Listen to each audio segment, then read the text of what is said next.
महाराजा Sayajirao university के मुख्यालय पर आज एनएसयूआई की ओर से उग्र विरोध प्रदर्शित किया गया। दरअसल इस दौरान काफी ज्यादा हंगामा यूनिवर्सिटी के मुख्यालय पर मच गया। विजिलेंस अफसर की ऑफिस को इन सभी की ओर से मिलकर तालेबंदी भी की गई। हाय हाय के नारे लगाते हुए एनएसयूआई उग्र विरोध जताते हुए यूनिवर्सिटी के मुख्यालय पर पहुंची थी। दरअसल यूनिवर्सिटी में असामाजिक तत्वों की वजह से आए दिन मार पिटाई और छेड़खानी के मामले सामने आ रहे हैं, जिसके मद्देनजर एनएसयूआई विजिलेंस अफसर एसके वाला को अपने पद पर से हटाने की मांग साझा कर रही है।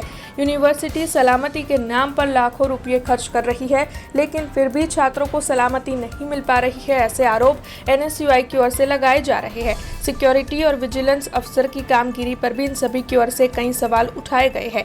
वैसे इस दौरान वीसी ऑफिस में मौजूद नहीं थे, जिसके मद्देनजर इन सभी की ओर से आवेदन पत्र टेबल पर चिपकाने की कोशिश की गई और अंत में वीसी के ऑफिस के दरवाजे पर आवेदन पत्र चिपकाया गया।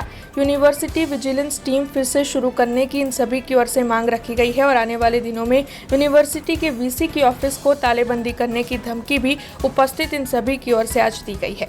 विश्वविख्यात कहलाती एमएस यूनिवर्सिटी में वारंवार मारामारीना बनाव बनता आया है कि विद्यार्थीओनी गाड़ी केम्पसमांथी चोरायाना के विद्यार्थीओने छेड़ती।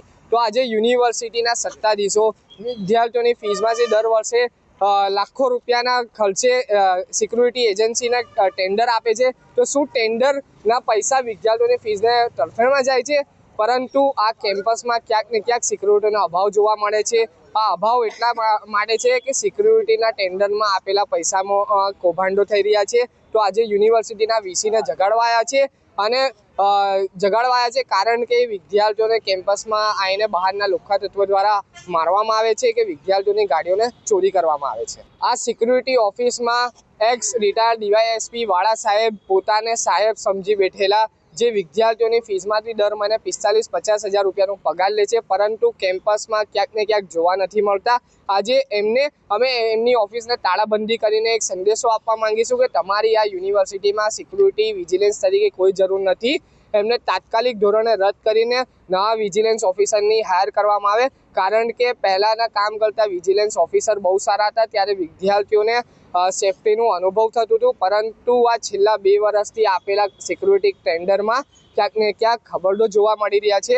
અને સાથે સાથે એનએસયુની માંગ છે કે તાત્કાલિક ધોરણે આઈડી કાર્ડની ચેકિંગ કરવામાં આવે, જેથી વિદ્યાર્થીઓને પોતાના કેમ્પસમાં આવતા બીક ના લાગે અને જે બહારથી આવવાવાળા લુખ્ખા તત્વોને કેમ્પસમાં આવવાની પ્રતિબંધ થાય। તમે જોઈ શકશો કે યુનિવર્સિટીમાં ખરેખર જવાબદારી લેવા માટેનો કોઈ વ્યક્તિ બેસવામાં આવતું નથી। જ્યારે યુનિવર્સિટીના વાઇસ ચાન્સેલર હોય કે રજિસ્ટ્રાર હોય એ ફક્ત મિટિંગો પર મિટિંગો કરે છે, પરંતુ એનું પરિણામ વિદ્યાર્થીઓના હિતમાં દેખાતું નથી।